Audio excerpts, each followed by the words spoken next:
आज 5 राज्यों के, जिसमें 4 राज्य और एक केंद्र शासित प्रदेश के चुनावों के नतीजे आने वाले हैं। 4 मई का इंतजार पूनम सभी को था और आखिरकार 4 मई की सुबह भी अब आ चुकी है।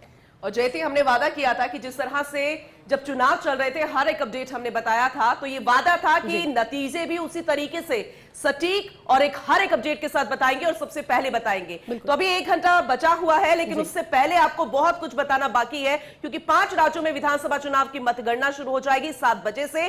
पश्चिम बंगाल, असम, तमिलनाडु, केरला, पुडुचेरी का परिणाम आएगा सुबह 8 बजे से। मतगणना केंद्रों पर काउंटिंग हो जाएगी, यानी कि प्रोसेस जो है 7 बजे से, लेकिन 8 बजे से मतगणना केंद्रों पर काउंटिंग शुरू हो जाएगी। पुडुचेरी अपने आप में बेहद खास, तमिलनाडु, केरला, पश्चिम बंगाल, असम अपने आप में बेहद खास। लेकिन जयती, इसमें सभी 5 राज्यों की हम बात करें तो राजनीति पृष्ठभूमि बिल्कुल अलग है, और ऐसे में एडी चोटी का जोर भी पार्टियों ने लगाया, लेकिन ज्यादा अगर निगाहों की बात की जाए तो पश्चिम बंगाल पर टिकी हुई है। बिल्कुल आप ठीक कह रहे हैं, क्योंकि जो पॉलिटिकल ऑब्जर्वर्स हैं वैसे तो चारों राज्यों और एक केंद्र शासित प्रदेश पुडुचेरी पर नजर बनाए हुए हैं, लेकिन जो सबसे दिलचस्प मुकाबला है वो वाकई में पश्चिम बंगाल का है, क्योंकि पश्चिम बंगाल की आबोहवा क्या इस बार बदलाव की बयार को बहाती है, या फिर इस बार जो पारंपरिक वहां पर जो रीति नीति चलती आ रही है, जो लगातार 15 सालों से शासन में बरकरार है, ममता बनर्जी, उन्हीं के चेहरे पर क्या एक बार फिर से विश्वास किया है। देखने वाली बात यह होगी, क्योंकि बंगाल में इस बार रिकॉर्ड 92% से ज्यादा मतदान हुआ है।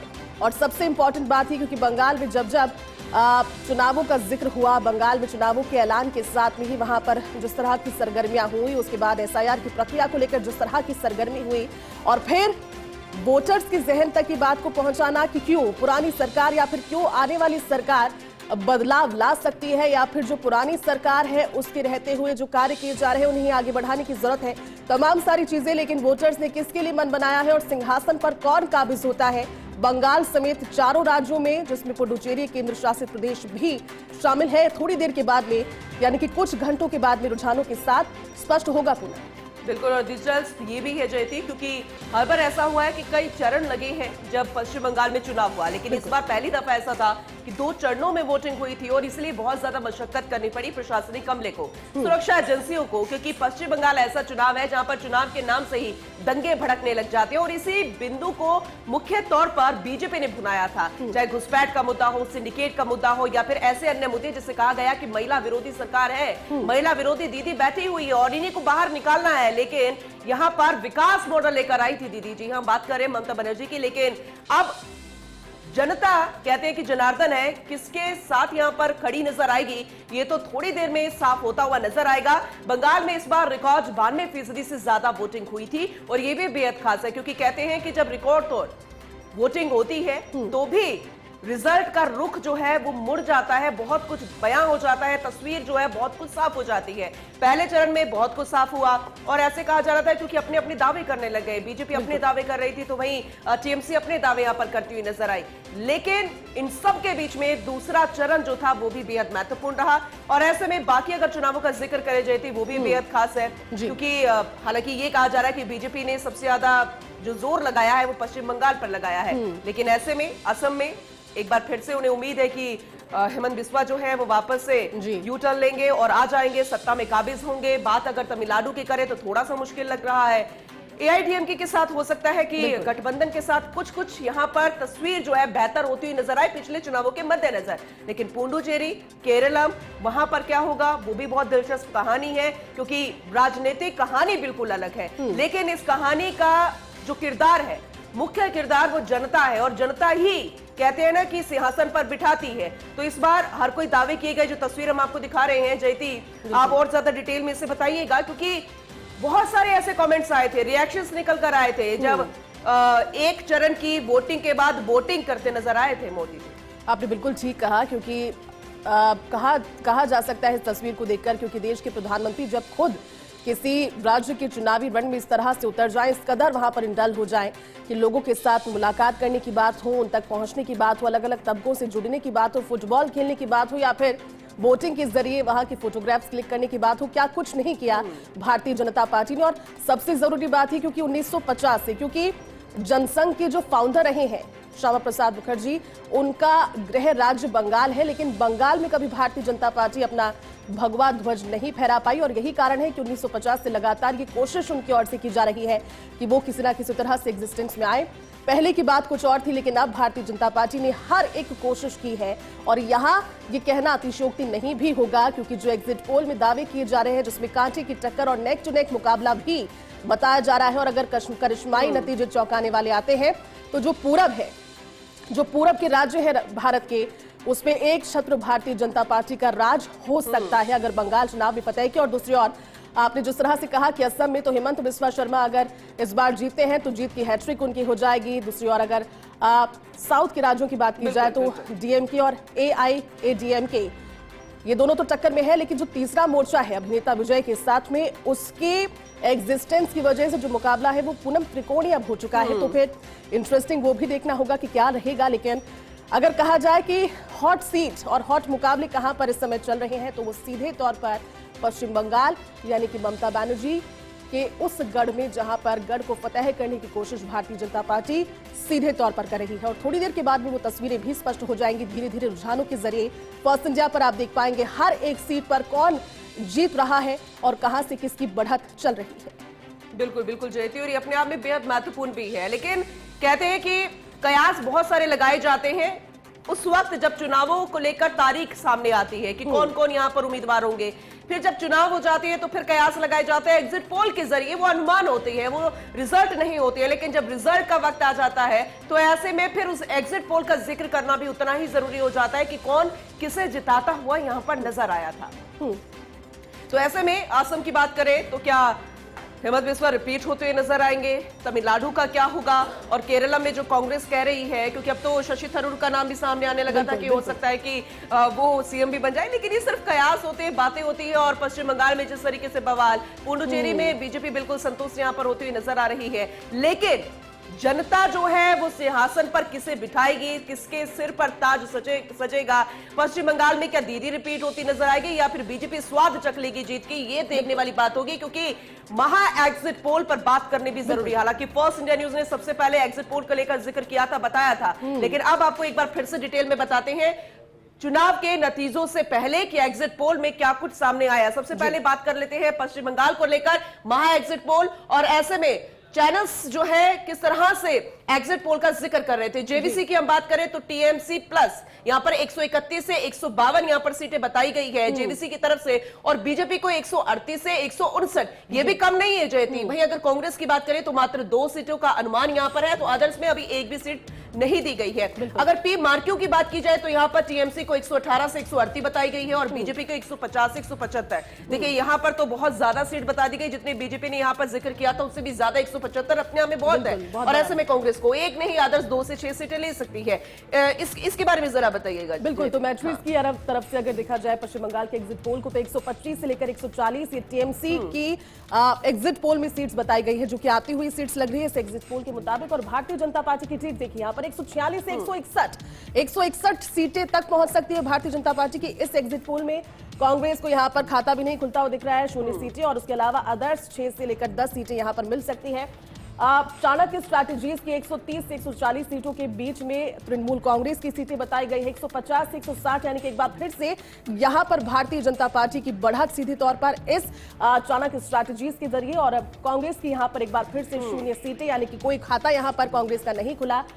6 से लेकर 10 सीटें एग्जैक्टली वही जो कि दूसरे मैट्रिक्स में बताई गई थी अदर्स पार्टी की, यानी कि दूसरे दलों की। चलिए अगले एग्जिट पोल्स की भी हम बात कर रहे थे कि कौन कौन से चैनल्स जो है यहाँ पर एग्जिट पोल करते नजर आए थे, लेकिन अलग अलग तरीके होते हैं और अलग अलग तरीके से ही यहाँ पर एग्जिट पोल होता है। और एक बार फिर से बता दें कि ये अभी रिजल्ट नहीं है, ये मात्र एग्जिट पोल है, ये अनुमान होते हैं, कयास होते हैं। तो पोल डायरी के अनुसार टीएमसी को 99 से 127 यहाँ पर बताया गया है कि इतनी सीटें जो है वो लेकर आ सकती है। बीजेपी को बहुत ज्यादा 142 से 171, और इसी से गदगद होते हुए बीजेपी वाले नजर आए थे। और अगर आगे बढ़े तो कांग्रेस को यहाँ पर 3 से 5 सीटें देने का बताया गया है, अदर्स को 2 से 3 सीटें। और अगर बात आगे करें प्रजा पोल की बात करें तो 85 से 110, हालांकि अगर 85 की बात करें तो यह आंकड़ा बेहद कम है जयती। वही बीजेपी की बात करें तो बहुत ज्यादा यहां पर 200 प्लस कर दिया गया, और ये बहुत ज्यादा आंकड़ा है। और अगर एग्जिट पोल की बात करें, अगर ये रिजल्ट्स में तब्दील हो जाते हैं तो फिर क्या तस्वीर बनेगी और आगे क्या राजनीतिक पृष्ठभूमि आने वाले समय में भविष्य में होती नजर आएगी, वो देखने वाली बात होगी। 178 से 208, कांग्रेस को एक भी नहीं और अदर्स को 5 सीटें मिल सकती है। बिल्कुल, लेकिन चौंकाने वाली बात है क्योंकि कांग्रेस पार्टी ने हालांकि कोशिश बहुत ज्यादा नहीं की, लेकिन शून्य अभी तक कि जो एग्जिट पोल है बता रहे हैं वो एग्जिट पोल कांग्रेस का हमेशा ऐसे होता है, जहां पर जो दो बड़ी पार्टियां आ जाती है कांग्रेस अपने आप पीछे हो जाती है। लेकिन कांग्रेस कहती है कि हम किंग मेकर की भूमिका में कहीं ना कहीं नहीं आ जाए, लेकिन किंग मेकर की भूमिका इस तरह की तो नहीं होती। लेकिन बहरहाल ये एग्जिट पोल है, एग्जैक्ट पोल्स अभी तक नहीं है। डीवी रिसर्च के जो यहाँ पर अनुमान है वो कह रहा है कि 118 से 138 सीटें टीएमसी की, 150 से 175 अगेन एक बार फिर से भारतीय जनता पार्टी की बढ़त इस एग्जिट पोल में। कांग्रेस का खाता यहाँ पर भी नहीं खुलता दिख रहा है और दूसरी ओर अदर्स की 2 से 6 सीटें बताई जा रही है। अगेन यहाँ पर टुडेज चाणक्य का अगर हम देख रहे हैं एग्जिट पोल तो उन्होंने 100 सीटें सटीक सीटों का अनुमान यहाँ पर लगाया है इस एग्जिट पोल में। 100 सीटें ये भी बहुत मुश्किल होता है जयती। जी बिल्कुल, अब किस गणना के साथ लगाया है वो थोड़ी देर के बाद पता लग जाएगा। लेकिन भारतीय जनता पार्टी की 192 सीटें यानी कि इस एग्जिट पोल के हिसाब से भी पश्चिम बंगाल में भगवा ध्वज फहराता हुआ नजर आ रहा है। कांग्रेस का यहां पर खाता नहीं खुला है इस एग्जिट पोल में और अदर्स को सटीक 2 सीटें पश्चिम बंगाल में मिलती हुई बताई जा रही है 294 सीटों में से। चलिए अगले एग्जिट पोल का भी जिक्र कर लेते हैं, अगले राज्य का भी जिक्र करेंगे और अगले चैनल्स का भी जिक्र करेंगे क्योंकि यहाँ पर बहुत ज्यादा उत्साह नजर आया था चैनल्स में पश्चिम बंगाल को लेकर भी। तो चलिए अगले चैनल्स का जिक्र करते हैं, वहां पर एग्जिट पोल के नमूने क्या कहते हैं। असम की बात करनी भी उतनी ही जरूरी हो जाती है। हालांकि कयास लगाए जाते हैं और अलग अलग तरीके से यहाँ पर अनुमान होते हैं, चाहे जातिगत गणना के आधार पर वहां के पिछले कार्यकाल के दौरान। लेकिन यहाँ पर चैनल्स के दौरान क्या कहते हैं, असम का एग्जिट पोल क्या कहते हैं, चलिए वो बताते हैं आपको। तो चैनल्स में एक्सिस बाय इंडिया के दौरान बीजेपी को 88 से 100 सीटें यहां पर बताई गई है और यहां पर साफ साफ बहुमत यहां पर दे दिया गया। अगर कांग्रेस के लिहाज से देखा जाए तो 24 से 36 और अदर्स को मात्र या तो सीट मिलेगी या फिर 3 सीटें मिल सकती है। जेवीसी की बात करें तो 88 से 101 सीटें बीजेपी को मिल सकती है और इसके अलावा अगर कांग्रेस की बात की जाए तो 23 से 33 सीटें। यहां पर अगर देखा जाए बाकी का तो कांग्रेस में यहां पर इक्वल सामने नजर आ रहा है और हालांकि इसमें उठा पटक नजर आ रही है, लेकिन फिर भी असम में बहुत सारी तस्वीर साफ होती नजर आ रही है। इसको और बेहतर तरीके से समझाइए जयती। बिल्कुल, जेवीसी का आपने जिक्र किया और इस तरह से पीमाक्यू का अगर देखें तो 82 से लेकर 94 सीटें भारतीय जनता पार्टी की यानी कि एक बार फिर से जीत की हैट्रिक बनाती हुई इस एग्जिट पोल के हिसाब से भारतीय जनता पार्टी नजर आ रही है। 30 से 40 सीटों में कांग्रेस पार्टी को संतुष्ट होना पड़ेगा इसके मुताबिक और अदर्स को 1 से 5 सीटें। मैट्राइज की अगर बात की जाए तो 85 से 95 सीटें भारतीय जनता पार्टी के लिए यहां पर जीत की और इशारा करती हुई ये सीटें और 25 से 32 कांग्रेस पार्टी, अदर्स के लिए 6 से 12 सीटों का अनुमान यहां पर इस एग्जिट पोल के मुताबिक दिखाया गया है। और अगर ये एग्जिट पोल सही हो जाते हैं तो 6 से 12 सीटें फिर बाद में किसके खाते में जाएंगी, कौन अपने पाले में ले लेगा, वो देखने वाली बात होगी। चलिए अगले एग्जिट पोल्स की बात कर लेते हैं। पीपल्स पल्स की बात करें तो यहाँ पे बीजेपी प्लस यानी कि 67 से 72 दी गई है सीटें और कांग्रेस को 22 से 26, अदर्स को 19 से 28 और पोल डायरी की बात की जाए तो 86 से 101 बीजेपी को यहाँ पर सीटें दिखाई गई है कि इतनी मिल सकती है, तो वही कांग्रेस को 15 से 26 सीटें दिखाई गई है। लेकिन अगर वाकई में इसी तरह के अनुमान आते हैं तो फिर क्योंकि बहुत पिछले दिनों की देखा जाए तो बहुत सारे ऐसे एग्जिट पोल से जो गलत होते साबित हुए तो बहुत ज्यादा उम्मीदें नहीं लगाई जाती और बहुत ज्यादा यहाँ पर यह भी नहीं ठप्पा भी नहीं लगाया जाता है क्योंकि पहले ऐसा हुआ करता था जयते कि जब एग्जिट पोल्स आते थे तो मानकर चला जाता था कि यही रिजल्ट में भी तब्दील होंगे, लेकिन अक्सर अब इन दिनों ऐसा नहीं होता है, इसलिए सिर्फ अनुमान है और इसलिए आपको बता रहे हैं जैसे कि यहाँ पर 3 से 7 सीटें पोल डायरी ने अदर्स को भी दिखाई है और ये वाकई में ज्यादा भी अगर 7 सीटें अगर हम देखें तो। बिल्कुल ठीक कह रहे हैं आप। टुडेज चाणक्य में 102 सीटें सटीक सीटों का विश्लेषण जो है भारतीय जनता पार्टी के लिए, जहां पर सीधे तौर पर बहुत बहुमत के साथ में 102 सीटों के साथ में भारतीय जनता पार्टी की जीत दिखाई गई है। कांग्रेस को यहां पर 23 सीटों के साथ में संतुष्ट होना पड़ेगा और अदर्स के लिए सिर्फ और सिर्फ 1 सीट टुडेज चाणक्य के एग्जिट पोल में दिखाई गई है। दूसरी ओर अगर बात करें पीमाक की तो यहाँ पर 82 से 94 सीटें भारतीय जनता पार्टी की, कांग्रेस पार्टी की 30 से 40 सीटें और 1 से लेकर 5 सीटें अदर्स की नजर आ रही है। हालांकि थोड़ी देर के बाद में रुझानों के जरिए वो तब्दील भी हो जाएगा कि जो सटीक है सटीकता है वो कितनी ज्यादा एग्जैक्ट साबित होती है। चलिए अब बात करते हैं तमिलनाडु के एग्जिट पोल्स की। देखिए अगर तमिलनाडु चुनाव की बात की जाए तो यहाँ पर एक्सिस माई इंडिया का जो पोल है वो डीएमके प्लस यानी कि वो तो देखा भी जाए तो इस बार यही नजर आ रहा था कि कोशिश यहां पर डीएमके ही करता नजर आ रहा था। पावर भी यहां पर नजर आई थी, शक्ति प्रदर्शन के जरिए भी बता दिया गया था। तो 92 से 110 यहां पर सीटों का अनुमान है। एनडीए को 22 से 32, टीवीके को 98 से 120 और अदर्स को यहां पर 0 बताया गया है। पीमार्क्यू की बात करें तो 125 से 145 सीटें, एनडीए को 65 से 85 और टीवीके को 16 से 26 और अदर्स को 1 से 6 सीटें। यहां पर जैसे ये देखने वाली बात होगी कि 125 से 145 यहां पर साफ-साफ डीएमके को है। अगर एआईडीएमके की बात की जाए यानी कि एनडीए की और एनडीए यानी एआईडीएमके और बीजेपी और साथ में जो संगठित पार्टियां हैं उसको यहां पर एनडीए यहां पर नाम दे दिया गया और बीजेपी ने यहां पर सभी सीटों पर अपने प्रत्याशी नहीं उतारे थे। पिछले अगर चुनावों की बात की जाए तो मात्र 3 या 4 सीटें ही उन्हें मिली थी और इसलिए यहां पर उम्मीद जता रही है। लेकिन अगर वाकई में एनडीए यहां पर खड़ा होता हुआ नजर आता है इतनी सीटों के साथ भी, तो यहां पर विपक्ष की बेहतर भूमिका निभा पाएगा। बिल्कुल आपने ठीक कहा और विपक्ष का बेहतर होना जरूरी भी है, मजबूती में होना जरूरी भी है। और अगर मैट्रिक्स की अगर हम एग्जिट पोल को देखें तो 122 से लेकर 132 तक डीएमके के लिए यहां पर सीटों का अनुमान ये लगा रहा है। 87 से लेकर 110 सीटें एनडीए और जो अलायंस है एआईएडीएमके उसके लिए, और 10 से 12 सीटें टीवी के लिए जो कि त्रिकोणीय मुकाबला बनाती हुई नई पार्टी अभिनेता विजय की। अदर्स के लिए 0 से लेकर 6 सीटें, या तो 0 या तो कोई सीट नहीं, या फिर 6 सीटों तक पहुंच सकता है दूसरी पार्टियों का विपक्षी आंकड़ा। और ऐसे में पीपल्स प्लस की अगर बात करें तो 125 से 145 तक डीएमके को यहां पर मिलती हुई नजर आ रही है, यानी कि सीधे तौर पर बढ़त एनडीए को संभवतः इस एग्जिट पोल के हिसाब से संतुष्ट होना पड़ेगा। 65 से 80 सीटों में जो अलायंस है भारतीय जनता पार्टी का, और इसके अलावा टीवी की अगर बात करें तो एक नई शुरुआत के हिसाब से अगर 18 से 24 सीटें आ भी जाती है तो भी बेहतर स्थिति में है, क्योंकि जिस तरह का शक्ति प्रदर्शन और जिस तरह की रैलियां वहां पर अभिनेता विजय ने की, एक बड़ी फैन फॉलोइंग बॉलीवुड के टॉलीवुड के अभिनेता होने के नाते उनके खाते में आती भी। और ऐसे में अदर्स को यहां पर 2 से 6 सीटें मिलती हुई दिखाई दे रही है। और वहां का इतिहास भी यही है कि जो अभिनेता है बाद में नेता बन जाते हैं और ये इतिहास कितना रिपीट होता हुआ नजर आएगा, क्योंकि जब भीड़ इकट्ठी होती है, फिर वो चाहे फैन फॉलोइंग हो या फिर आपके कार्यकर्ता हो या समर्थक हो, लेकिन वो वोटों में कितने तब्दील होती है ये आज ही पता चलेगा और वो धीरे धीरे सारी तस्वीर 8 बजे के बाद साफ होती हुई नजर आएगी। चलिए अगले चैनल्स का जिक्र कर लेते हैं, अगले राज्य का भी हम बात करेंगे किस तरह से एग्जिट पोल सामने आए, चलिए वो भी दिखाएंगे। बिल्कुल,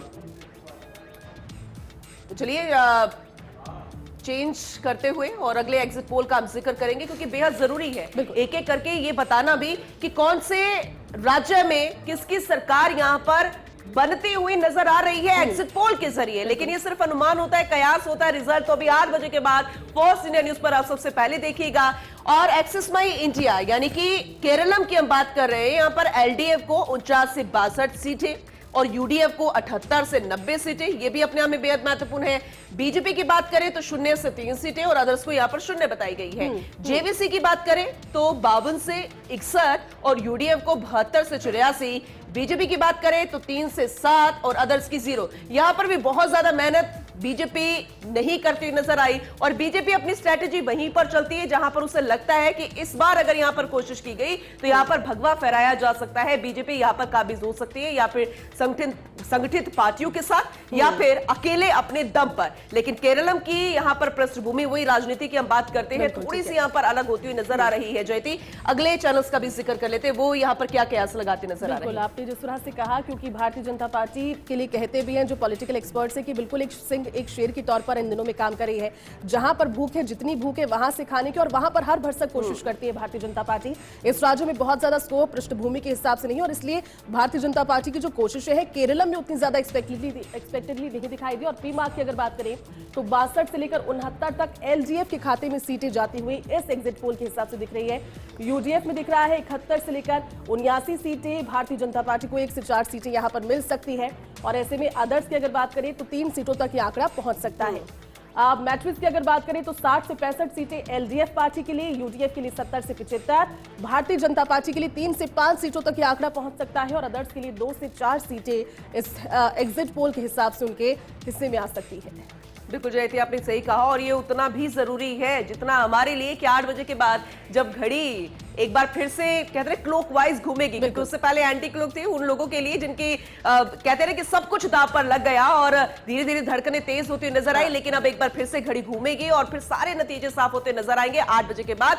फर्स्ट इंडिया न्यूज पर अब लगातार बने रहिए, क्योंकि काउंटिंग शुरू होने वाली है। 5 राज्य अपने आप में बेहद खास है क्योंकि 4 विधानसभा क्षेत्र और 1 केंद्र शासित प्रदेश भी, और ऐसे में हर कोई इसी कोशिश में जुटा हुआ था कि कैसे ना कैसे करके अपनी जीत यहां पर दर्ज करवा ले, फिर वो चाहे उम्मीदवार हो या फिर दिग्गज नेता हो या फिर बड़ी बड़ी पार्टियां। और ऐसे में आज नतीजों का दिन है और 8 बजे से फर्स्ट इंडिया न्यूज पर सबसे पहले और सटीक नतीजे आप देखिएगा, क्योंकि सिंहासन पर बहुत जल्द वो शख्स बैठेगा जिसे जनता ने चुना।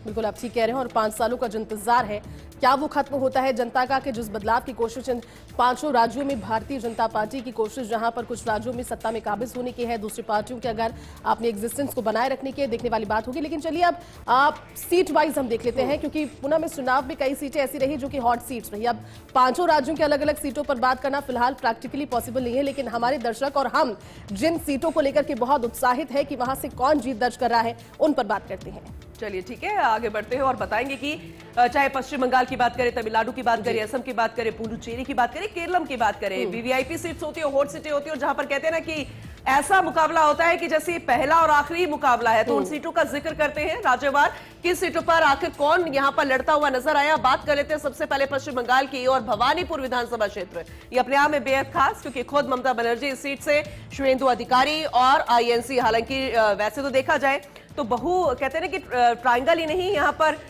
बहुत सारे ऐसे छोटे छोटे वाम मोर्चे भी खड़े थे, लेकिन महत्वपूर्ण जो मुकाबले रहे हैं ट्रायंगल के तौर पर देखा जाए तो ममता बनर्जी बीजेपी से शुवेंदु अधिकारी हैं और आईएनसी से प्रदीप प्रसाद है। हालांकि नंदीग्राम से, क्योंकि पिछली बार हार गई थी ममता बनर्जी और इसीलिए भवानीपुर सीट उन्होंने चुनी, लेकिन शुवेंदु अधिकारी जो कि कहते हैं ना कि इनका गढ़ है यहां पर, और ऐसे में उस गढ़ पर या उस खाली सीट वाले गढ़ पर या फिर पूरे पश्चिम बंगाल वाले गढ़ पर बीजेपी कैसे कब्जा करती नजर आएगी, एक एक सीट के जरिए या फिर इस सीट से ही बता देगी ममता बनर्जी कि ये पश्चिम बंगाल मेरा है, ये फिलहाल देखने वाली बात होगी। अगली सीट का भी जिक्र करते हैं। बिल्कुल अगली सीट का जिक्र करते हैं। अगली सीट भवानीपुर विधानसभा क्षेत्र के अलावा अगर पश्चिम बंगाल की दूसरी हॉट सीट्स पर देखा जाए तो नंदीग्राम विधानसभा क्षेत्र, जो कि भारतीय जनता पार्टी की ओर से लगातार कोशिशों में शुवेंदु अधिकारी, नंदीग्राम विधानसभा क्षेत्र से टीएमसी से पवित्रा कर यहां पर चुनावी उम्मीदवार हैं, तो वहीं आईएनसी से शेख जरियातुल हुसैन। और जिस तरह से पूनम अभी आपने जिक्र किया था, क्योंकि ममता बनर्जी को यहां पर भारतीय जनता पार्टी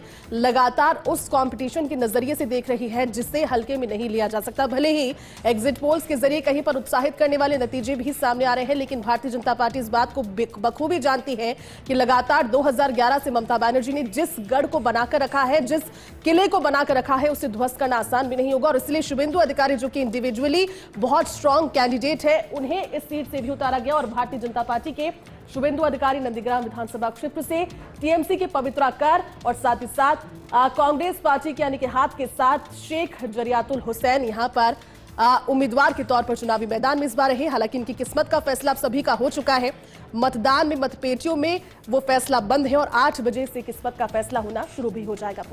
बिल्कुल आपने सही कहा। तो चलिए आगे बढ़ते हैं और अगली सीट का जिक्र कर लेते हैं, क्योंकि नंदीग्राम के बाद, भवानीपुर के बाद बहरामपुर सीट जो है वो भी अपने आप में बेहद खास है। यहाँ पर अधीर रंजन चौधरी है कांग्रेस के, नारुगोपाल मुखर्जी हैं टीएमसी से, तो सुब्रत मैत्रा जो है वो है भारतीय जनता पार्टी से। हम बार बार उसी बात का जिक्र कर रहे हैं कि एक तरफ गढ़ है और एक तरफ बीजेपी अपना गढ़ बनाने की कोशिश में जुटी हुई है, लेकिन कहीं ना कहीं कांग्रेस जो है वो यहाँ पर जूझती हुई नजर आई। और जैसे कि उम्मीदवारों का जब चयन की बात सामने आई थी, तब भी समझ में नहीं आ रहा था कांग्रेस को कि आखिर कहां पर किसके सामने किसको उतारा जाए। फिलहाल अधीर रंजन चौधरी जो कि अपने बयानों से सुर्खियों में रहते ही हैं, लेकिन इस बार जनता क्या पश्चिम बंगाल में यहां पर इस सीट पर उनका चुनाव करती हुई नजर आएगी, या फिर टीएमसी जो कि गढ़ है यहां पर दीदी का, दीदी के साथियों को यहां पर एक बार फिर से मौका देगी, या फिर बीजेपी को जीत का स्वाद चखने की कोशिश यहां पर जो बीजेपी कर रही थी उन्हें वो कोशिश का यहां पर फल दे देगी। लेकिन विकास मॉडल जो दीदी साथ में लेकर चलती जा रही है, विकास का साथ, या फिर वो तमाम महत्वपूर्ण बिंदु जिसे बीजेपी ने रखा है,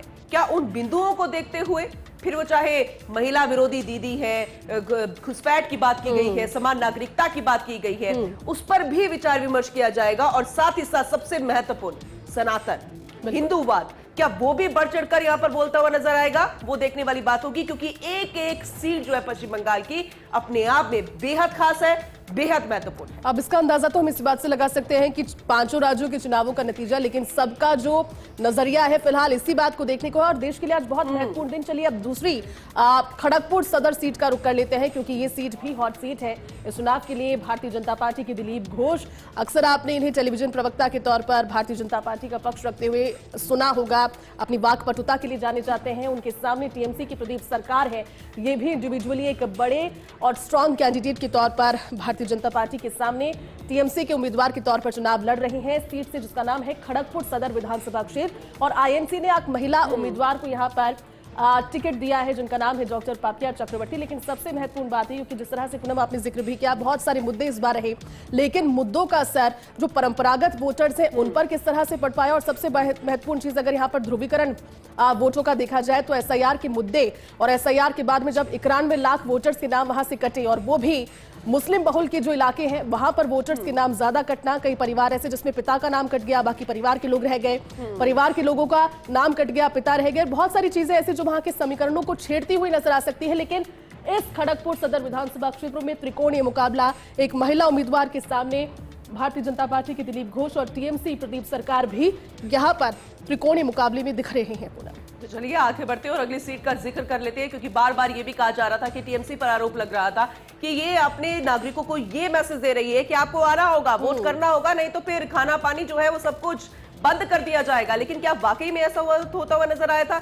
चलिए आगे अगली सीट का जिक्र कर लेते हैं। आसनसोल दक्षिण, यहां पर भी आमने सामने की कांटे की टक्कर नजर आई। तापस बनर्जी, अग्निमित्रा पॉल और साथ ही शिल्पी चक्रवर्ती। यहां पर बीजेपी और सीपीएम में महिला उम्मीदवार है, और टीएमसी की बात करें तो तापस बनर्जी है। और ऐसे में कहते हैं ना कि बस ये चुनाव ऐसा था कि पहला और आखिरी इसी तरह से बीजेपी और टीएमसी लड़ती हुई नजर आई। लेकिन ये बड़ी पार्टियां जो है, दिग्गज पार्टियां, और उनके सामने सीपीएम जो है वो कितना, कहते हैं ना कि असर जो है वो पड़ता हुआ नजर आएगा। यहां पर नहीं, सीपीएम में नहीं, इसका असर पड़ता नजर आएगा बीजेपी और टीएमसी में। क्योंकि कई बार ऐसा होता है कि बड़ी पार्टियां जो है वो लड़ रही होती है, लेकिन बीच में जब ट्रायंगल मुकाबला हो जाता है या फिर बहु मुकाबले हो जाते हैं, ऐसे में वो छोटे छोटे जो वोटर्स है, छोटे छोटे जो कहते हैं कि वो वाम मोर्चे हैं, वो उन जनता को जो है भ्रमित करने की कोशिश करते हैं। और कई बार सीटें जो है बिगड़ती भी है, और कई बार बढ़ जाती है। कई बार किसी को फायदा होता है तो कई बार किसी को नुकसान होता है। लेकिन अब देखने वाली बात होगी कि यहां पर किसको फायदा होता हुआ नजर आएगा, क्योंकि यहां पर कोशिश हर किसी ने की है,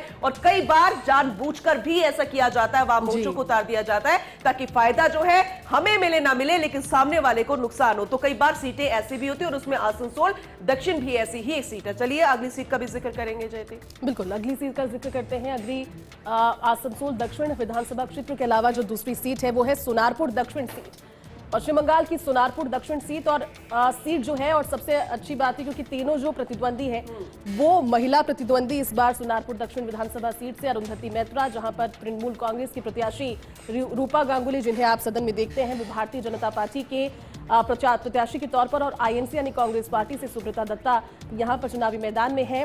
तीनों की किस्मत का फैसला हो चुका है। लेकिन सबसे जरूरी बात, जिस तरह से महिलाओं का जिक्र भी पूनम आप भी कर रही थी, और महिलाओं के मुद्दे को लेकर, क्योंकि ममता बनर्जी खुद एक महिला है, लेकिन 2011 से लेकर के लगातार सत्ता में काबिज हैं। पहले की तस्वीरें हमने देखी जब वो कांग्रेस पार्टी के साथ में थी, फिर उसके बाद में मतभेद हुआ, मनभेद हुआ, और उसके बाद में तृणमूल कांग्रेस की स्थापना इसी विजन के साथ की गई थी कि पश्चिम बंगाल की महिलाओं को उनका हक मिल पाएगा।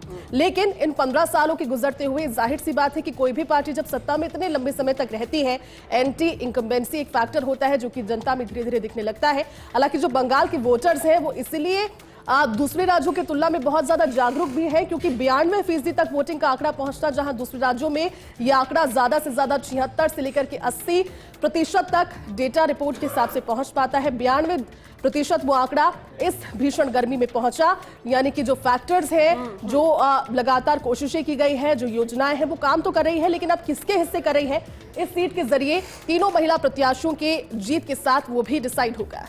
चलिए ये तो साफ हो गया है कि यहाँ पर अगर कोई भी आएगा, एक महिला आएगी, और महिला होने के नाते वो महिलाओं को किस तरह से हक दिलाते हुए नजर आएगी, वो देखने वाली बात होगी। यहाँ पर नेत्री या फिर अभिनेत्री या फिर अभिनेत्री से नेत्री, ये बेहद महत्वपूर्ण हो जाता है। चलिए अगली सीट का भी जिक्र कर लेते हैं, माथा भांगा। देखिए ये कहना भी गलत नहीं होगा कि यहाँ पर जनता बदलाव चाहती है।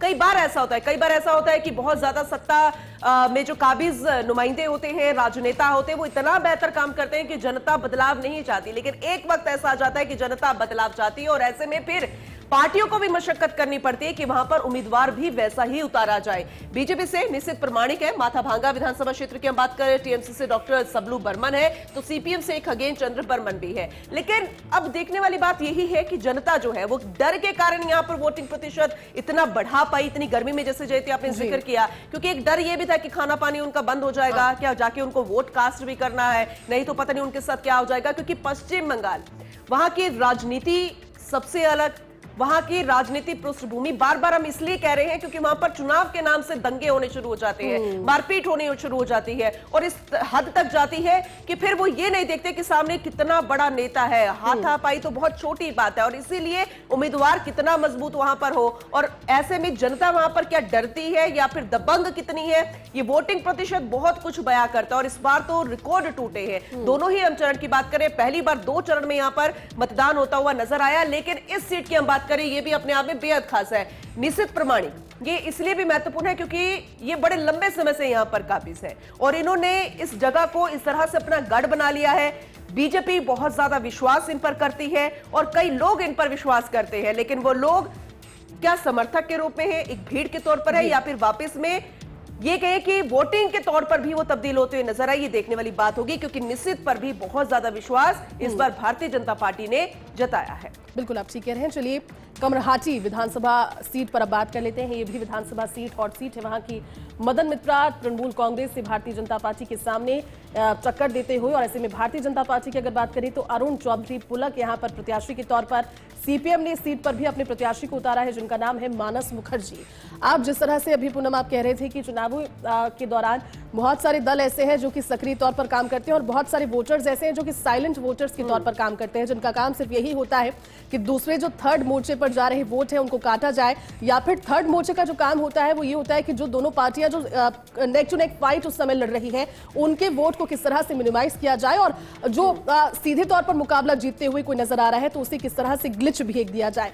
लेकिन इस विधानसभा क्षेत्र जिसका नाम है कमरहाटी विधानसभा क्षेत्र, इसमें तीनों प्रतिद्वंदी एक दूसरे के सामने मुकाबले में देखने वाली बात यह होगी कि आज किसकी जीत के साथ में कौन पश्चिम बंगाल की विधानसभा में पहुंचता है विधायक के तौर पर, और उसके बाद में बहुमत के आधार पर अगर पार्टियों के उम्मीदवारों की बात करें तो किसकी संख्या बढ़ती है, और उस 148 के जादुई आंकड़े को पार करते ही ये स्पष्ट हो जाएगा कि 294 सीटों में से 148 सीटों का जादुई आंकड़ा पार कर कौन पश्चिम बंगाल के सिंहासन पर बैठने वाला है।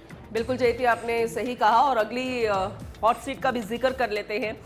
ये एक एक सीट वाकई में बेहद महत्वपूर्ण है, लेकिन ये 5 राज्य उससे भी ज्यादा महत्वपूर्ण, क्योंकि न जाने कितने मुख्यमंत्रियों की जो साख है ना वो दांव पर लगी है, न जाने कितने बड़े नेता और ऐसे में बड़े चेहरे जो है उनकी साख दांव पर लगी है। और कहते हैं कि जो कोशिश करता है, और साथ में जो संगठनात्मक रूप से भी और राजनीतिक तौर से भी सत्ता पर जो काबिज है, और साथ ही साथ जो संगठनात्मक रूप से जो मजबूत है, आने वाले समय में भी उन पर क्या उतनी ही जिम्मेदारी रहेगी, या फिर इन चुनावों के मद्देनजर भूमिका तय हो जाएगी एक रिजल्ट के मद्देनजर। इसलिए बहुत सारी जो चीजें हैं वो आज के दिन निकलकर सामने आ जाएगी। ना सिर्फ ये वो नतीजे नहीं है कि कौन जीता कौन हारा, जिस साख की हम बात कर रहे हैं वो वाकई में बेहद खास है, और किसका कितना जोर यहां पर चला है, आने वाले समय में भविष्य में वो भूमिका भी तय हो जाएगी। फिर वो चाहे बीजेपी की बात करें, टीएमसी की बात करें, कांग्रेस की बात करें, या फिर अन्य वाम मोर्चों की बात करें। चले अगली सीट का भी जिक्र कर लेते हैं, कमरहाटी की बात, मानिकतला। ये सीट भी अपने आप में बेहद खास है। मानिकतला, जहां पर तापस रॉय है बीजेपी के, श्रेया पांडे है टीएमसी की, और ऐसे में सीपीएम है मौसमी घोष। देखिए, हम जिक्र कर रहे थे कि किस तरह से महिला चेहरों को उतारा है टीएमसी ने, और लेकिन बीजेपी ने ही आरोप यहां पर जड़ दिया है कि ये तो महिला विरोधी पार्टी है। अब वो इसलिए क्योंकि महिला आरक्षण को गिराने में ममता बनर्जी का बहुत बड़ा हाथ रहा है। विपक्ष के साथ मिलकर उन्होंने यही कोशिश की, और सबसे पहले जो सबसे महत्वपूर्ण सवाल खड़ा किया था वो ममता बनर्जी ही थी। तो ऐसे में बीजेपी को मुद्दा मिल गया, लेकिन टीएमसी कोशिश कर रही है कि महिलाएं जो है वो ज्यादा से ज्यादा आए। लेकिन वाकई में जो विकास का मॉडल ममता बनर्जी साथ लेकर चल रही है, महिलाओं को साथ में लेकर चलती हुई नजर आ रही है, वो बाकी जो महिलाएं वोटर्स है उन पर वो इंपैक्ट पड़ता हुआ नजर आ रहा है, या फिर बीजेपी जो कह रही है कि हम महिलाओं को उनका हक दिलाएंगे, वो इंपैक्ट पड़ता हुआ नजर आया। बाकी वाम मोर्चे अपने भी हैं। इस बार पश्चिम बंगाल पर हर किसी की नजर टिकी हुई है और इसीलिए आकलन कर पाना, ये कह पाना कि कौन सा उम्मीदवार बहुत महत्वपूर्ण है या फिर ये महिला है तो ये बहुत ज्यादा उन पर भारी पड़ जाएगी दूसरी पार्टी के उम्मीदवार पर, ये अभी बहुत जल्दबाजी होगा और इसीलिए एग्जिट पोल के नतीजे भी बड़े ही असमंजस वाले हैं। उन पर विश्वास कर पाना भी बहुत ज्यादा मुश्किल। तो 8 बजे के बाद धीरे धीरे सारी तस्वीर जो है साफ हो जाएगी। बिल्कुल आपने ठीक कहा, क्योंकि स्वतंत्र पार्टियों की बात करें जो कि लगातार प्रचारों में अपने आप को झोंकती हुई नजर आई, भले वो भारतीय जनता पार्टी हो जिनके लिए कहा जाता है कि 365 दिन और 24 घंटे वो चुनावी मोड में रहती है, उन्होंने तो भरसक कोशिश की, लेकिन जो चुनावी अंदाज है पश्चिम बंगाल के वोटर्स का वो संगठनात्मक ना होकर क्षेत्रवाद से जुड़ा हुआ है। अपने अपने क्षेत्र में जिस मुद्दे को वो भुनाते हैं उस मुद्दे को लेकर के जो साथ चलता है उस व्यक्तित्व को, उस पृष्ठभूमि से जुड़े हुए व्यक्ति को वो अपनी पसंद बनाते हैं। और चलिए दूसरे विधानसभा क्षेत्र का रुख करते हैं जो कि इसके अलावा हॉट सीट वहां का है भारतीय जनता पार्टी, तृणमूल कांग्रेस और दूसरी पार्टियों के लिए यहां पर नोआपाड़ा विधानसभा क्षेत्र भी महत्वपूर्ण, क्योंकि भारतीय जनता पार्टी जिस तरह से मैंने कहा अर्जुन सिंह वहां से, तृणांकुर भट्टाचार्य तृणमूल कांग्रेस से, तो वहीं गार्गी चटर्जी जो है वो सीपीएम पार्टी से उम्मीदवार बनाई गई है। तीनों के फैसले को लेकर के लगातार जब जानकारी सामने आएगी तो फिर अब क्योंकि हॉट सीट से तो उनकी जानकारी लगातार दिखाई भी देगी और लोगों को सुनना भी उस समय महत्वपूर्ण हो जाएगा कि प्रतिक्रियाओं के तौर पर क्या कहना भी है, जब जीतते हैं तो क्या कहते हैं और जब हारेंगे तो किस पर ठीकरा फोड़ेंगे उस हार का, वो भी देखने वाली बात होगी। चलिए अगली सीट का रुख करते हैं। चलिए अगली सीट है बेलेघाटा, उस पर भी हम जानकारी आपको देंगे। देखिए बहुत सारी जानकारी जो है वो पहले दिन से आपको हम फर्स्ट इंडिया न्यूज जो है वो लगातार बता रहा है, लेकिन अब रिजल्ट का वक्त है। ऐसे में हर एक जानकारी इस तरीके से कि किसने कितने दम पर या फिर कितनी मेहनत के साथ चुनाव लड़ा, ये आज के दिन इसलिए बेईमानी होगा बताना क्योंकि अब तो रिजल्ट है, अब तो सब कुछ तय हो गया है, ईवीएम में कैद हो गया है। अब धीरे धीरे पोस्टल बैलेट के बाद धीरे धीरे जब काउंटिंग शुरू होगी तो सबको साफ हो ही जाएगा। टीएमसी की बात करें, कुणाल कुमार घोष, बीजेपी से फा चौधरी, सीपीएम से परमिता रॉय, अपने आप में उम्मीदवार सब बहुत खास है, सबने बहुत मेहनत करी है, लेकिन जनता इस बार किसको चुनती हुई नजर आएगी क्योंकि ये सारी सीटें अपने आप में हॉट सीटें हैं, वीवीआईपी सीटें, बहुत ही सेंसिटिव जोन थे और कहते हैं ना कि पूरी सुरक्षा जो है, पूरे देश की सुरक्षा जो सुरक्षा एजेंसियां वो अलर्ट मोड पर नजर आई थी। ऐसा लग रहा था कि यहां पर जनता से ज्यादा सुरक्षा एजेंसियां यानी कि सुरक्षा कर्मचारी नजर आ रहे थे क्योंकि सेंसिटिव जोन न सिर्फ वीवीआईपी सीट्स है, यानी कि पूरा ही पश्चिम बंगाल सेंसिटिव जोन में गिन लिया जाता है जब चुनाव यहां पर होते हैं। और ऐसे में जब 2 चरणों में चुनाव हो रहे थे तब और ज्यादा महत्वपूर्ण हो गया था।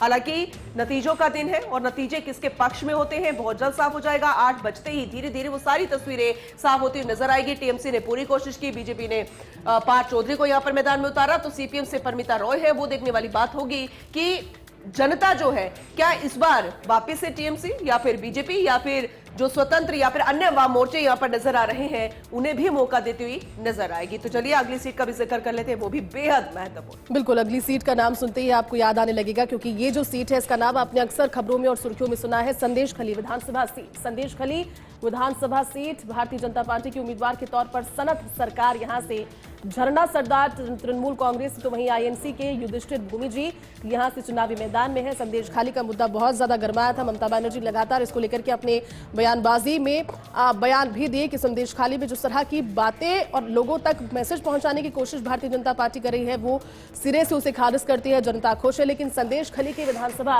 क्षेत्र में सनत सरकार भारतीय जनता पार्टी के जो उम्मीदवार है वो अपनी कितनी पैठ पहुंचा पाए हैं, क्योंकि आपने देखा होगा कि भारतीय जनता पार्टी के जो स्टार प्रचारक थे उन्होंने हर एक विधानसभा सीट में पहुंचकर, जो कि हॉट सीट थी खासतौर पर, भले वो देश के प्रधानमंत्री नरेंद्र मोदी हो, केंद्रीय गृह मंत्री अमित शाह हो, यूपी के मुख्यमंत्री योगी आदित्यनाथ हो, उनकी एंट्री पश्चिम बंगाल विधानसभा चुनावों में हुई थी। उन्होंने प्रत्याशी के लिए सनत सरकार के लिए चुनावी प्रचार किया था, आपने वो तस्वीरें देखी होंगी। और उसके अलावा जब उन तस्वीरों में हिंदुत्व का मुद्दा उठा, उस हिंदुत्व के मुद्दे में भगवा रंग से लेकर के तमाम सारी बातें हुई और जिस तरह का जिक्र वहां पर इस चुनाव में पहली दफा सुनने को मिला, जिस तरह का समर्थन भी देखने को मिला, कहीं ना कहीं वो इशारा करता है कि ये सीट हो सकता है कि बदलाव की ओर इशारा करे।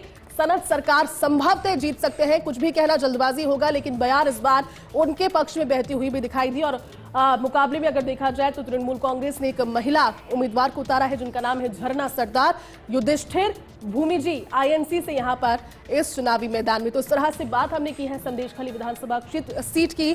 चलिए रुक करते हैं अगली पश्चिम बंगाल की विधानसभा सीट का। चलिए अगली जो हॉट सीट है उसका नाम है इंगलगंज। ये भी अपने आप में बेहद खास है। वैसे पश्चिम बंगाल की हर एक सीट जो है वो बेहद खास है, लेकिन हिंगलगंज ये भी अन्य हॉट सीटों में रेखा पात्रा है, टीएमसी से आनंद सरकार है, आईएनसी से विश्वजीत रॉय है। और ऐसे में अब आईएनसी यहाँ पर नजर आ रहा है, क्योंकि कांग्रेस ने सभी सीटों पर चुनाव नहीं लड़ा है, लेकिन कोशिश यहाँ पर बहुत बेहतर तरीके से करने की कोशिश भी नहीं की है। और बार बार ये आरोप लगता है कि कांग्रेस जहां पर देख लेती है कि कहां पर उसका सिक्का चलने वाला है, वहां पर तो वो भी कोशिश करेगी, लेकिन जहां पर उसकी नहीं चलने वाली तो वो भी छिटक जाती है। लेकिन फिलहाल यहाँ पर विश्वजीत रॉय है, तो आनंद सरकार है, टीएमसी से, बीजेपी से रेखा पात्रा है। तो चलिए अगली सीट का जिक्र करते हैं। बिल्कुल, अगली सीट है रास बिहारी विधानसभा सीट। तो रास बिहारी विधानसभा सीट की अगर बात करें तो स्वपन दास गुप्ता भारतीय जनता पार्टी के प्रत्याशी, टीएमसी से देवाशीष कुमार यहाँ पर तृणमूल कांग्रेस के प्रत्याशी के तौर पर चुनावी मैदान में, तो वहीं आईएनसी से आशुतोष चटर्जी को ये दूसरी सीट है जहां से मैदान में उतारा गया है, यानी कि 2 सीटों से वो चुनाव लड़ रहे हैं। और आशुतोष चटर्जी की ये दूसरी सीट है जिसका नाम है रास बिहारी विधानसभा सीट। रास बिहारी विधानसभा सीट पे तीनों मुकाबले में जहां भारतीय जनता पार्टी के सामने सीधी टक्कर में तृणमूल कांग्रेस और साथ ही साथ यहां पर कांग्रेस पार्टी के उम्मीदवार के उतरने के साथ में मुकाबला त्रिकोणीय बना। अब क्योंकि आशुतोष चटर्जी का ये दूसरा विधानसभा क्षेत्र में भी चुनाव है, उससे में देखने वाली बात होगी कि जिस समीकरण को देखते हुए उन्हें भी इस विधानसभा क्षेत्र में उम्मीदवार के तौर पर दूसरे विधानसभा क्षेत्र में भी उतारा गया। क्या इस सीट को लेकर के जो समीकरण थे वो सफल होते हुए दिखाई देंगे कांग्रेस पार्टी? अगर वोट काटने के लिहाज से इस उम्मीदवार के चेहरे पर दाव खेल रही है, वो किस हद तक पूरा होगा? लेकिन सीधे तौर पर तृणमूल कांग्रेस और भारतीय जनता पार्टी की नजर इस सीट पर भी और सेंध लगाती हुई संभवतः कांग्रेस पार्टी आशुतोष चटर्जी के साथ। देखने वाली बात होगी 8 बजे के बाद इस सीट के रुझानों के जरिए भी। बिल्कुल, आपने सही कहा जयती। चलिए अगली सीट का भी जिक्र कर लेते हैं, वो है रेजीनगर। ये भी अपने आप में बेहद महत्वपूर्ण सीट है। एक एक करके सभी सीटों का हाल बयां कर रहे हैं कि वहां पर किस तरह से चुनावी मैदान में उम्मीदवार उतारे गए हैं, लेकिन चुनावी मैदान सज धज कर तैयार था, यानी कि पूरे तरीके से वो चुनावी युद्ध में तब्दील हो गया था। और उसकी तस्वीरें भी हमने आपको दिखाई, किस तरह से हुड़दंग के बीच में, मारपीट के बीच में भी चुनाव संपन्न करा दिए गए। और तारीफ करनी भी बनती है पश्चिम बंगाल में, अगर इस तरह से चुनाव हो जाए, वो भी 2 चरणों में, तो ऐसे में चुनाव आयोग की तारीफ करनी बनती है उन तमाम सुरक्षा कर्मचारी जो कि लगे हुए थे उस खास सेंसिटिव सीट्स पर। ऐसे में हुमायूं कबीर जो कि जेयूपी से है, टीएमसी से अताउर रहमान है, तो बीजेपी से बापन घोष है। ये भी बेहद महत्वपूर्ण सीट है। और ऐसे में देखने वाली बात होगी कि कौन यहां पर बाजी मारता हुआ नजर आएगा। यहां पर इस बार अगर देखा जाए तो सबसे महत्वपूर्ण है जनता। यहां पर उम्मीदवार जरूर पार्टी ने उतार दिए हैं, पूरे तरीके से शक्ति प्रदर्शन यहां पर किए गए, क्योंकि पश्चिम बंगाल ऐसी सीट जहां पर प्रधानमंत्री नरेंद्र मोदी कितनी बार गए, अमित शाह कितनी बार गए, यहां पर अन्य बीजेपी शासित राज्यों के मुख्यमंत्री यहां पर पहुंचे। बार बार हम कह रहे हैं कि बड़े बड़े चेहरों के यहां पर जो साख है वो दांव पर लगी हुई है। और इसीलिए ये तमाम महत्वपूर्ण सीटें हैं अपने आप में बेहद खास रोल अदा करती है, क्योंकि यहां पर जनता जो है वही राजा है। और राजा कहते हैं ना कि उस सिंहासन पर किसे बिठाएगी और अपना ताज उनके सिर पर सजाती हुई नजर आएगी, और फिर वो पश्चिम बंगाल पर राज करेगा। ये बहुत महत्वपूर्ण सीट आप तक पहुंचा रहे थे, हालांकि बेहद खास सीटें, लेकिन ऐसे में तमाम वीवीआईपी सीटें जिसका जिक्र हम करते हुए नजर आई पश्चिम बंगाल की सीटें। अब अगली असम का भी जिक्र कर लेते हैं जयती। बिल्कुल, इस मेगा कवरेज के जरिए कोशिश फर्स्ट इंडिया की यही है कि सुबह 6 बजे से लगातार हर एक जानकारी इन चुनावों के नजरिए से, क्योंकि